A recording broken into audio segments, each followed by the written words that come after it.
Patrocinado por Sentir Cubano.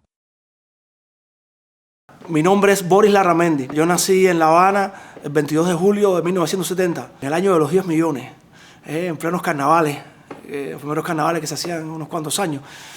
Y nada, me crié en una familia muy musical. Mi padre tocaba la guitarra. Por parte de padre, casi todos mis tíos tocaban un instrumento musical. Mi abuela, por parte de padre, era maestra de piano. Allá en Pilón, en Oriente, donde ellos vivían, mi abuelo tocaba la guitarra y hacía parodias y hacía canciones y boleros y eso. Mi papá, siempre estaba tocando guitarra, desde que yo tengo uso de razón. Pero yo me crié en un solar de La Habana Vieja, la parte materna de la familia, y ahí también eran muy musicales, siempre estaban oyendo la radio. Mi abuela era fanática de Barbarito 10, bueno, por supuesto de Benny. Se bailaba, ellos iban a bailar, mi abuelo y mi abuela, los jardines de la Tropical. Y bueno, siempre me crié rodeado de música y la gente se discutía mucho de música. Tengo un tío que bailó en la comparsa de la FEU, las congas. Y sí, siempre fue una familia que le interesaba mucho la música. Yo me crié oyendo música y oyendo discutir de música. La música era algo importante, ¿no? Entonces, mi abuelita me compró una guitarra rusa porque ella quería que yo aprendiera. Mi abuela por parte de madre. Y yo nunca aprendí mientras ella estaba viva, porque no me interesaba. Sin embargo, cuando yo tenía 15 años, ella falleció, muy joven, lamentablemente. Y a partir de ahí fue algo raro, porque ahí aprendí a tocar guitarra. Fue una cosa extraña, aprendí a tocar guitarra. A partir de ahí, no me lo planteé, pero mirando atrás me di cuenta que coincide. Y nada, aprendí a tocar guitarra en la escuela vocacional Lenin, que era donde yo estaba, un amigo estábamos a Silvio Rodríguez, a todo el mundo le gustaba. Y no sé, bueno, para aprendernos las canciones. Y ahí sí cogí la guitarra y fue hasta el día de hoy me embarqué. El socio ese me embarcó. Vamos a aprender a tocar guitarra. Bueno, hasta hoy. Entonces nada, mi papá me enseñó los primeros acordes, las primeras canciones. Y bueno, después de ahí para allá fui yo solo. Yo después de la Lenin estudié Derecho. La Universidad de La Habana, imagínate tú. Pero ya para esa época me reclutó Vanito Brown, Vanito Caballero, para una peña que él estaba haciendo en el Museo de 3 y 8, ahí en El Vedado, que habían cantautores jóvenes. Yo había hecho un par de canciones, muy malas, no sé por qué yo creo que es porque me daba mucha pereza aprenderme las canciones de otra gente ya. Y no sé, cuando cogía la guitarra me ponía a inventar cosas yo, porque para aprenderme algo era mucha disciplina quizás, y si la cosa la inventaba yo, bueno. Y entonces él escuchó un par de canciones que yo había hecho y me invitó a su peña en 18 y ahí conocí a muchos de los que después integraríamos años después a Habana Oculta y después a Habana Abierta. Nos conocimos todos ahí en 18, estuvimos como 2 años ahí y nos quedamos con la etiqueta, la gente nos veía, andábamos siempre juntos y hacíamos una música, nos apartamos un poco de lo que era la nueva trova. Empezamos a escuchar otro tipo de música, otro tipo de influencia, el rock argentino, Fito Páez, Charly García, Spinetta, la música brasileña, Yaván, Caetano Veloso, Milton Nascimento, Gilberto Gil, Chico Huarque, todas esas cosas nos influyó mucho. Y también la música americana de esa época, por supuesto, Sting, Paul Simon, bueno, oíamos de todo tipo de música y empezamos a meter eso en las canciones. Nos empezamos a apartar de lo que era, ya no sonábamos como la nueva trova. Y en lo que respecta al lenguaje, rechazamos un poco lo que hacía la generación anterior a nosotros, que una cosa que era como una hemorragia de metáforas. En las canciones no se entendía muy bien lo que decían, no se entendía nada, pero sonaban bonitos. Habían bellísimas canciones, ¿no? Pero nosotros de momento, como para separarnos, empezamos a hacer canciones con un lenguaje un poco más callejero y que se entendiera más, y hablar un poco más abiertamente de los problemas que empezaban a ocurrir. Imagínate que estábamos ya en el borde del periodo especial que hubo un par de años después. Entonces se nos notaba, nos empezaron a decir, mira, viene la gente de 18, nos aparecíamos en las peñas. En una de esas peñas de La Habana conocimos a Pavel Urquiza y Gema Corredera, ese dúo de músicos cubanos extraordinarios, y ellos como que nos apadrinaron desde ese momento. Eran unos cuantos años mayores que nosotros, pero no mucho más. Hacían un trabajo excelente y empezaron a versionar algunas canciones del piquete de nosotros. Hubo gente que después estuvo en Habana Abierta que no estaba en 18 originalmente, Pepe del Valle, después vino Kelvin Ochoa años después de la Isla de la Juventud. Pero bueno, como que nos incorporamos y era el mismo piquete de gente que estaba haciendo algo distinto con la canción cubana, distinto de lo que era la nueva trova y la novísima trova.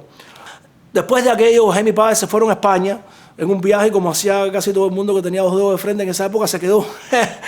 Entonces, allá empezaron una carrera, grabaron su primer disco, que es extraordinario, con los músicos de Estado de Ánimo.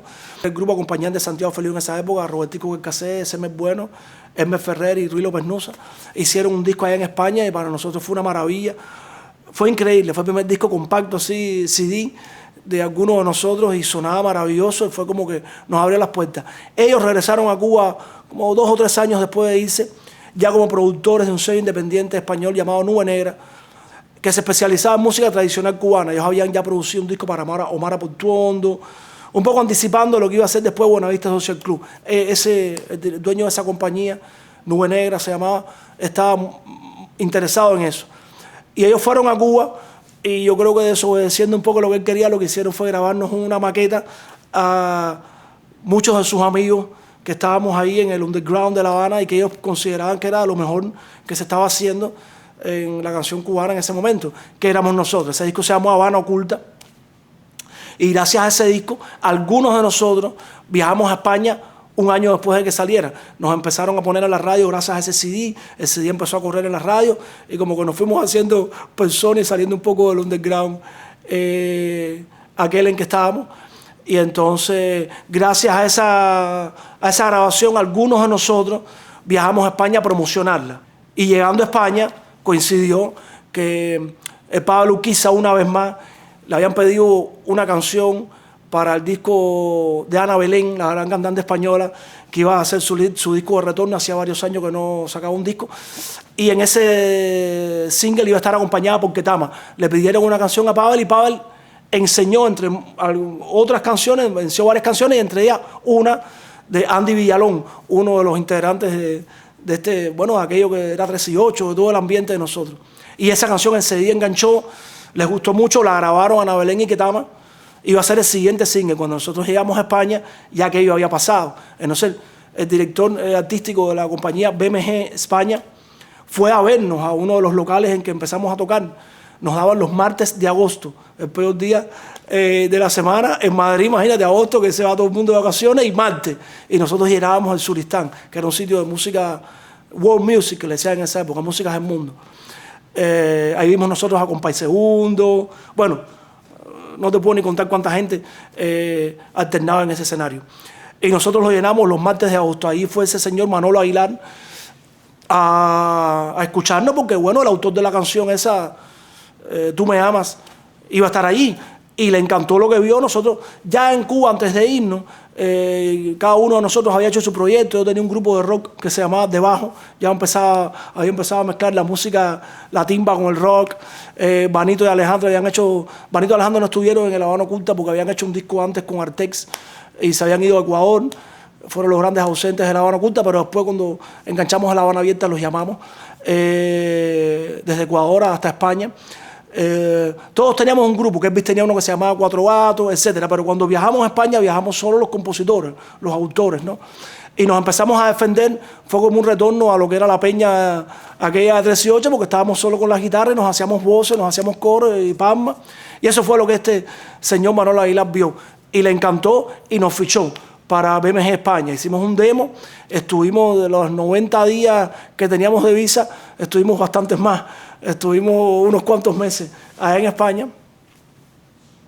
Y bueno, dejamos el disco grabado, el disco Habana Abierta, dejamos nuestras partes grabadas. Y en mi caso particular, y de algunos más, cometimos el gran error de regresar a Cuba.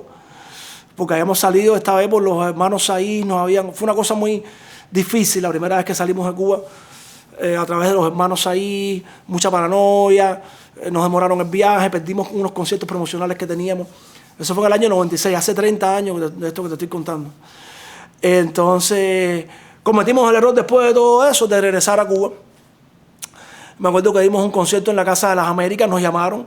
Años antes habíamos querido dar un concierto a algunos de los de 13-8 para demostrar que estábamos desligados totalmente de la nueva trova. Hicimos un proyecto que se llama Canción Propuesta y no nos admitieron tocar en la Casa de las Américas.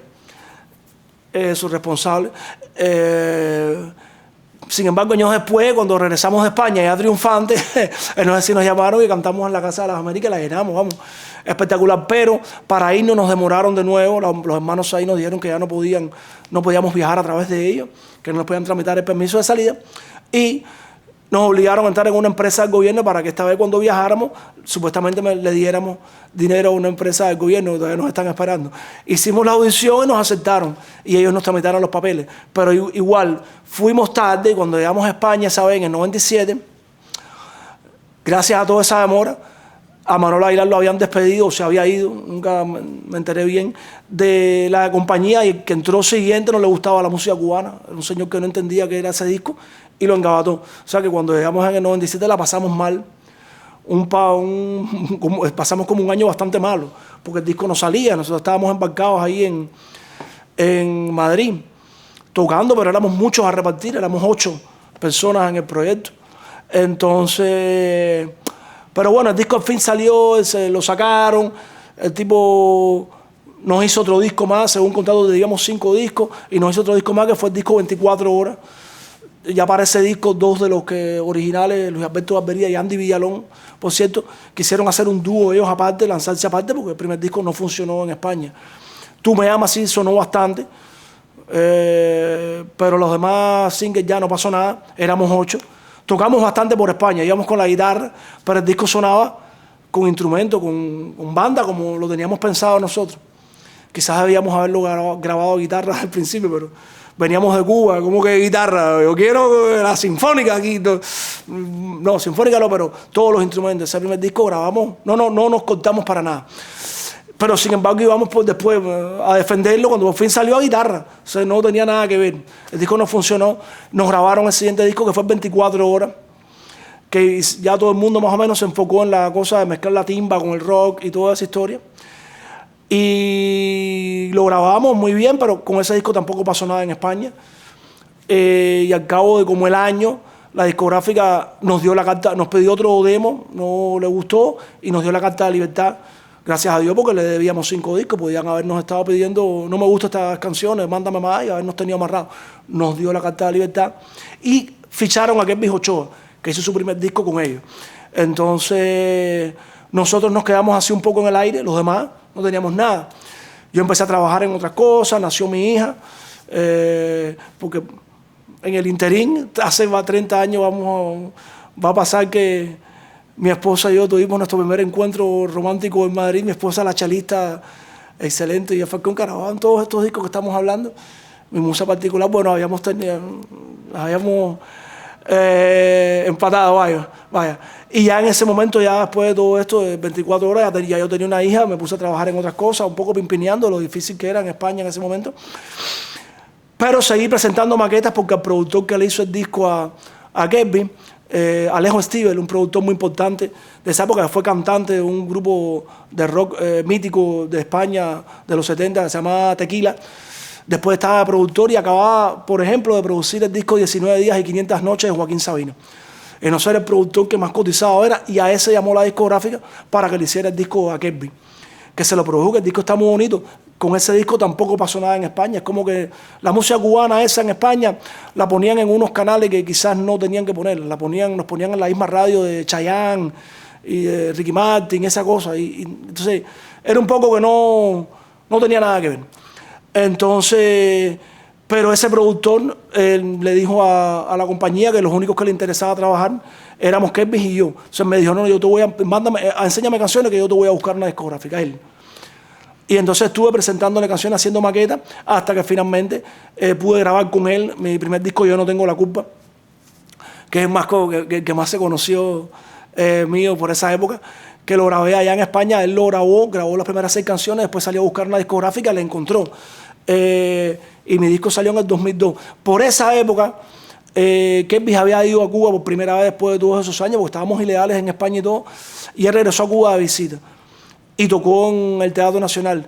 Y entonces regresó y nos decía, es increíble en Cuba, como les gusta a la gente lo que nosotros hemos hecho, porque esos discos habían ido viajando a Cuba en casetico, que era lo que se usaba en esa época, sobre todo. Y en todas las fiestas la gente lo estaba bailando, bueno, increíble. Y entonces, en el 2002, fue a vernos allá a España, a Abel Acosta, que era el viceministro de Cultura. Nos citó en Les Gais. Nosotros estábamos ilegales en España. los pasaportes cubanos se habían vencido, el permiso de salida, bueno, todo eso por supuesto era una risa. Y entonces fue a vernos y nos situó en Les Gais y nosotros fuimos por curiosidad, bueno, a ver qué quiere. Y no sé, no, que nosotros éramos parte de la cultura cubana, que nosotros nos merecíamos regresar allá y dar un concierto, que el público nos oyera, que no sé qué.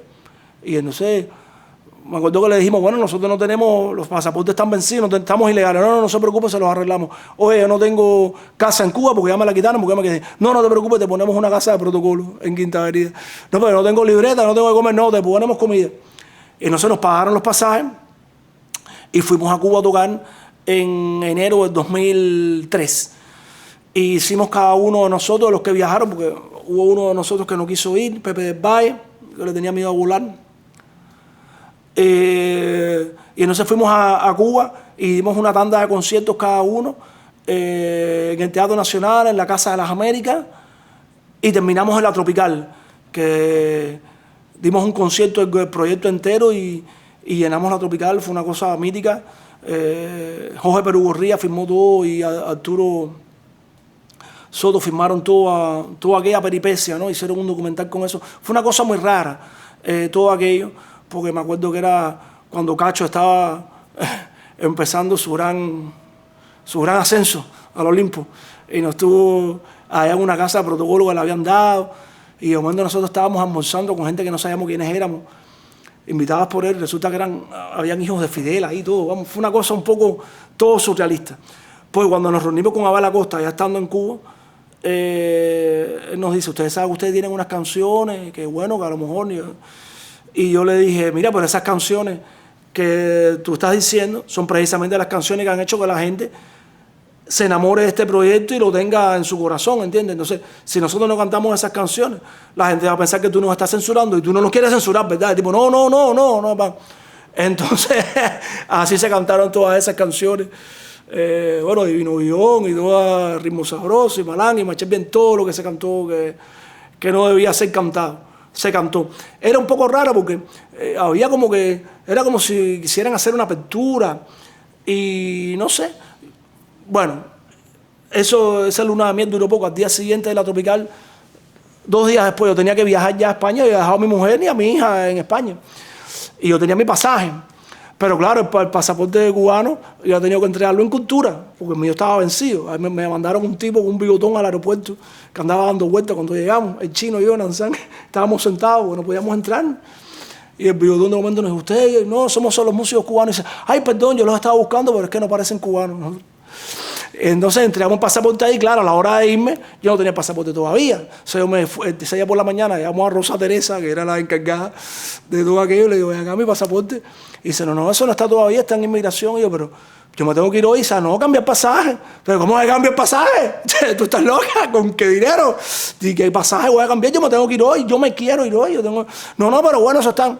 Tuve que salir corriendo, montarme en un carro, llevarla hasta allá, hasta que al final me sacó el pasaporte ese día y tuve que salir corriendo para el aeropuerto. O sea, que la sensación era rara porque por un lado había mucho éxito, todo el mundo encantador y toda la gente, las 10.000 personas que iban a Tropical cantando aquellas canciones. Tengo una carrera aquí. Yo en España me estaba comiendo un cable, ¿sabes? Era como decir, aquí es donde es. ¿Cómo te vas a ir? Porque ya no entendía. Pero cambié el pasaje, tú te quieres ir, era la mentalidad. Pero ¿cómo te vas a querer ir? Cambié el pasaje, olvídate de eso. Yo no me quiero ir, estás loco. Eso es una cárcel. Es como ser para mí era como ser el tipo más pegado del Combinado del Este. Es el Combinado del Este. Hello, sigue siendo el Combinado del Este. O sea, sí estoy pegado, pero el Combinado del Este. Si no les da la gana, no te dejan salir. Míralo. No, permiso. ¿Qué permiso? ¿Cómo tú me das permiso a mi país? Yo me voy si me da la gana. Yo soy libre. No lo eres. Yo salí corriendo ahí, hasta ahí muy bonito todo, me di el gusto. Ya. Y regresé. Y a los 2 o 3 meses vino la Primavera Negra. O sea que encima nos cogieron para eso. ¿Entiendes? Entonces, había una carta que estaba circulando en internet en aquella época, no tenían internet en la casa, y yo fui y la firmé. Firmé la carta, ¿no? En contra de los fusilamientos, en contra de toda esa historia. Y ya empecé a señalarme por ahí. Ahí fue que me acomplejé. Pues hasta ese momento yo sé que esa gente son unos HP, pero está bien, no importa. Yo estaba en España, ¿sabes? No, pero ahí sí me acomplejé. No sé, me dejé coger para eso, me hiciste ir hasta allá. como para ver que todo está bien y vas a meter presa a mi gente, a Raúl Rivera, a toda esa gente, coño, y fusilar gente. Entonces, me cogiste, vamos, no sé si éramos tan importantes, pero yo sentí como que por un lado se estaban lavando la cara y por otro lado, no sé, a mí no me va a coger paso. Bueno, después de eso, el señor Nat Chediak, al que siempre le vamos a estar muy agradecidos, el proyecto en ese momento como que estaba cao, después, antes de lo de España, antes de ir a Cuba, aquí estaba medio, todo el mundo estaba por su lado, yo había hecho mi disco solo, todo el mundo estaba intentándolo, y Habana Abierta no existía. Teníamos una amiga aquí en Miami, que en paz descanse, Urquita Díaz, que oyó la música de nosotros aquí en Miami, mucha gente la tenía y a todo el mundo le encantaba, y ella fue hasta allá a Madrid a conocernos, y nos dijo, no, yo los voy a conseguir un productor. Y un día me llama y me dice, tengo aquí al señor Nat Chediak, y era el único que sabía quién era de toda esta pandilla, yo sabía quién era, y entonces hablé con él cantidad, y entonces él fue a conocernos allá, nos trajo aquí a Miami por primera vez, el mismo año que estuvimos en Cuba, en enero, en octubre estuvimos en Miami. Y llenamos 2 días seguidos un teátrico que estaba por allá por Coconut Grove Playhouse, que se fue, nos llevamos los fusiles un par de veces, parecía que nos estaban saboteando el concierto. No había tanta potencia, el teátrico no tenía muy buen sonido, parece. Pero bueno, gracias al señor Nat Chediak, eso se volvió a retomar, volvimos a estar los 8 originales, él insistió en eso, y empezó la producción de lo que fue el disco Boomerang, que salió 2 años después, en el año 2005. En el interín, la compañía que había sacado mi disco en solitario, Yo No Tengo la Culpa, había sido absorbida por BMG. Como que, coño, votamos a Habana Abierta de aquí, tuvimos a Kelvin y también lo votamos ya porque tampoco. Y ahora caes tú, no, tú estás engavetado. Y me engavetaron el disco y me quedé sin disco porque ya es de ellos y ellos no lo quieren. Pero lo engavetaron. Entonces yo me quedé embarcado, pero justo en ese momento llegó el Boomerang a salvarnos. Y no sé, gracias al señor Nat Chediak, que hizo un equipo con Alain Pérez como productor musical, hicimos ese disco Boomerang, donde está la canción más famosa mía, que es Hacer Ecobola, que a ti te gusta tanto, esa. Y bueno, Siempre Happy, donde tuve la dicha de compartir con el maestro Bebo Valdés, que fue una maravilla lo que se logró ahí. Bueno, gracias a ese disco, en España tampoco funcionó. La música de nosotros en España no funcionaba a nivel de gente, de músicos y eso, pero en los medios, algunas notas de prensa, eso, pero en las radios era ignorada por completo. Y cuando la ponían, ya te digo, la misma emisora que lo que ponía era Chayanne, y Ricky Martin y eso. Eso no tiene nada que ver, no pinta nada, no pega, ¿no? Entonces, también nosotros nos portamos bastante mal. Ahí hago un paréntesis. Éramos muchos egos unidos juntos en el proyecto, mucha gente tirando para su lado, mucha indisciplina, muchos cubanos que nunca no sabíamos lo que era un contrato, ni no sabíamos lo que ¿sabes? No teníamos oficio, veníamos a las peñas de Cuba y nos soltaron salvajes ahí en España. O sea, mucha indisciplina de nuestra parte también, porque todo hay que decirlo. Nos dieron oportunidades muy buenas, al principio la discográfica nos puso en sitios grandes y no estuvimos a la altura, quizá, probablemente, no estuvimos a la altura en cuanto a disciplina, en cuanto, vamos, tú no te puedes comportar como un rockero legendario si no has vendido 1 millón de discos. ¿Me entiendes? Pero bueno, la música está ahí, la música funcionó donde estaba su público realmente, que era en Miami y en Cuba. No estaba su público, donde quiera que haya cubano, funcionaba. Y sobre todo a partir de Boomerang empezó a funcionar mucho también en Colombia, en esos sitios, porque ahí fue que llegó con ese disco. Yo me he dado cuenta que en Cuba la mayoría de la gente ya se enganchó con el 24 horas. Sin embargo, en Perú, en Colombia, en Ecuador, en esos sitios, fue más con el Boomerang. Llegó después, el 24 horas, que fue como 5 años antes, el 24 horas. Después de eso yo me fui a Habana Abierta, estuvimos aquí en el 2007 vinimos 2 veces aquí a Miami, llenamos el Conti Auditorium, estuvimos en Nueva York, pero el proyecto era muy caro, vino la crisis, el disco no se vendió tampoco en España, entonces es mucha gente. La gente me pregunta, es mucha gente, muchos egos, mucha gente que tiene sus circunstancias personales distintas y para retomarlo siempre hace falta una inversión grande y que cuente alguien con mucha paciencia. Entonces es difícil.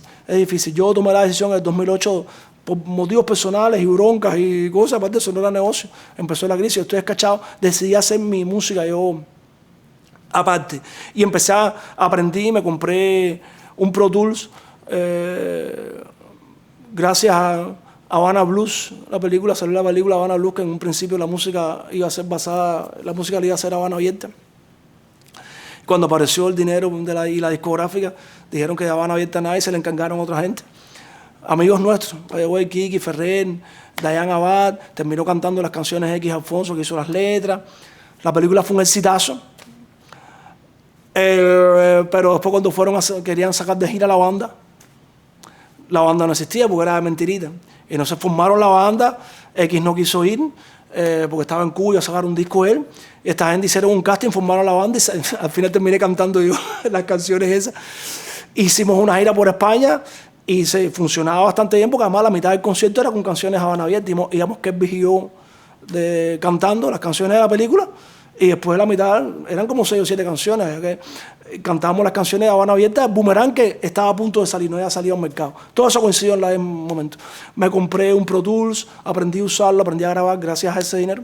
Aprendí a grabar mis propios discos y desde el 2009 para acá he hecho unos cuantos discos ya libre en el 2009, que lo coproduje junto a Horacio El Negro Hernández, que es excelente baterista cubano. Me gustaría que eso era mejor porque lo mezclé yo, fue el primero que mezclé, pero bueno, lo hice.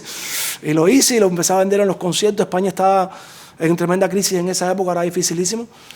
Después de eso hice otro disco más cortico con mi esposa en el cello, guitarra y un cajón, que lo hice yo mismo, que se llama Felicidad, en el 2010.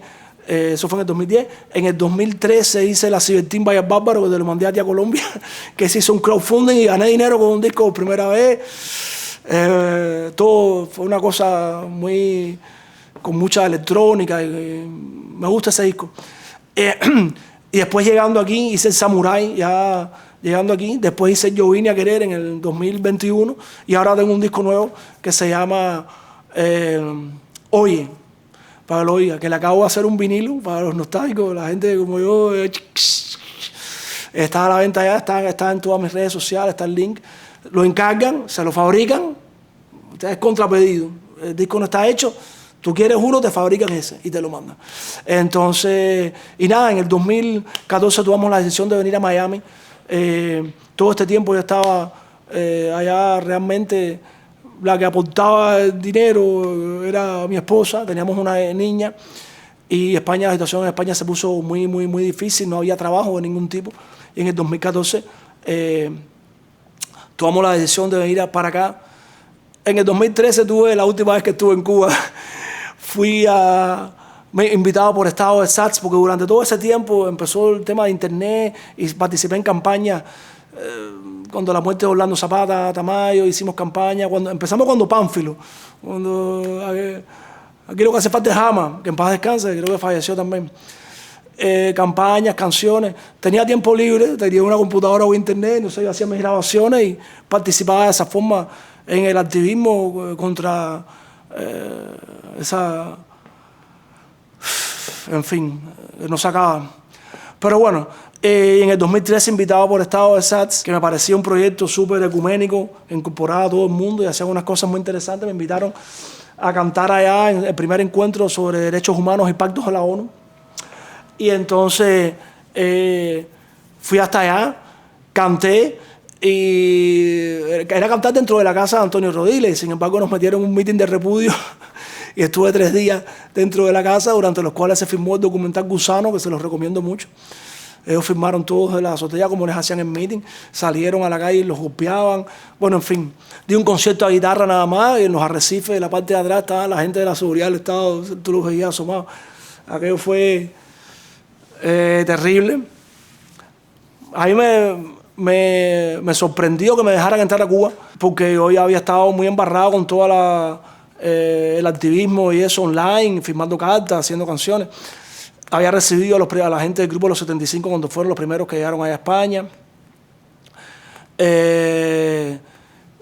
Yo tenía el pasaporte vencido, sin embargo lo pedí y me lo dieron. Me dieron el pasaporte de nuevo y fui a Cuba a eso. Nadie sabía lo que yo iba. Era un festival de cine, coincidió que se murió Mandela, pusieron un luto. Sin embargo, desde que llegué, todo el mundo, mucha gente me invitaron a cantar en muchos sitios. Canté en uno de un concierto y a guitarra nada más. Y ahí esa madrugada me fueron a buscar Antonio y Ailen de Estado de Sats y me llevaron a la casa. Eso fue como a las 4 de la mañana y a las 6. ¿Te molesta, mi amor? A todos los baffles rompiéndole los tímpanos. Empezaban por ahí y después ponían gente de zona, reggaetón.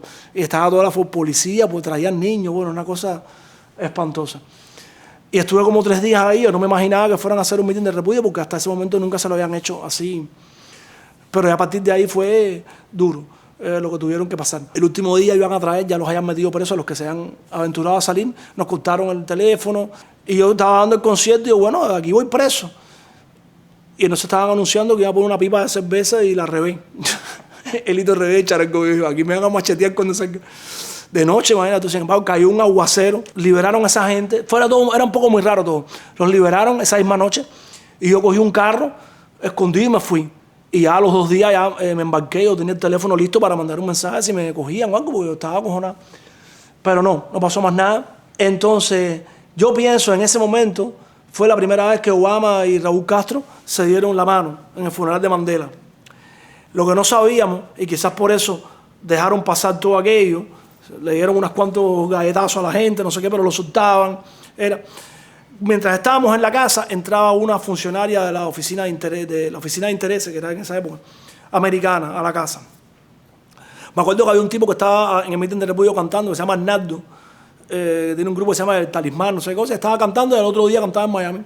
Pues en esa época daban visa por 5 años y estaba todo el mundo yendo aquí a Miami, todos los comunistones esos descarados. Y entonces yo se lo dije, oye, ese tipo, ¿a quién le están dando visa a ustedes? Si ese tipo está allá afuera. Ahora mismo cantando en un mitin de repudio, mañana va a estar tocando en Miami. Y le cancelaron la visa. Por cingado. Y entonces, eso fue aquella aventura. Más nunca he vuelto a Cuba, que en 2007 ya había ido. Y mi papá no me quiso ver porque ya yo era emigrante. Le dije a Rosa Teresa, oye, tienes que venir a renovar. Y yo, no renovar nada, no, pero vas a ser emigrante. Soy emigrante ya. No, pero vas a perder derecho como ciudadano cubano. Derechos a permanecer en silencio. ¿De qué derecho? Yo no tengo ninguno. Y entonces en el 2007, que toqué en el Almendares en el 2007. Y después tocamos aquí en Miami. Ese año fue bastante movido.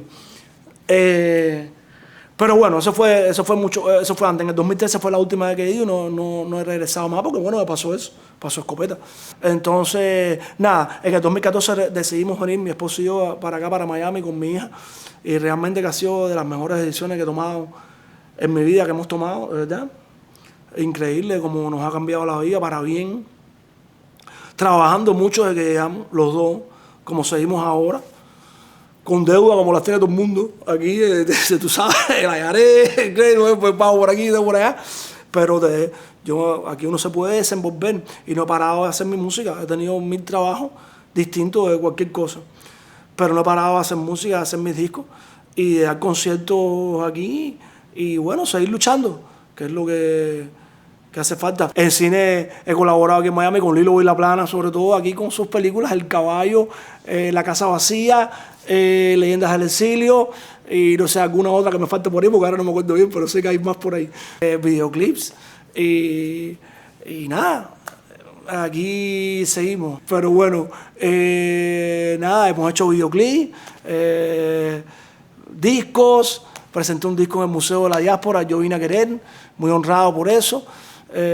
Acabo de sacar otro ahora, que ya lo dije ya, estoy vendiendo el vinilo, que está presentado para su consideración en los Grammy Latinos. Nada, seguimos luchando, contentos, mi hija está muy bien, mejor que yo 1000 veces. Para Cuba quiero libertad. Básicamente, siempre lo digo, hay una canción del maestro Willy Chirino, libertad, el que no la tiene no tiene nada. ¿Qué tú tienes? Si tú no tienes libertad, ¿qué es lo que tú tienes? Porque cualquier cosa que tengas te la pueden quitar, ¿entiendes? O sea, si no tienes la libertad de decir lo que tú pienses, hacer lo que te dé la gana, aunque lo que te dé la gana sea estar en una esquina de joderle, porque a alguien le da la gana, o hay quien está, no sé, tiene su mecánica, o hay quien quiere ser comunista, no tienes la libertad aquí en este país de tú salir a la calle, mira qué clase de libertad es esa. Yo quiero libertad para Cuba. ¿Entiendes? Eso es lo que yo quiero, básicamente.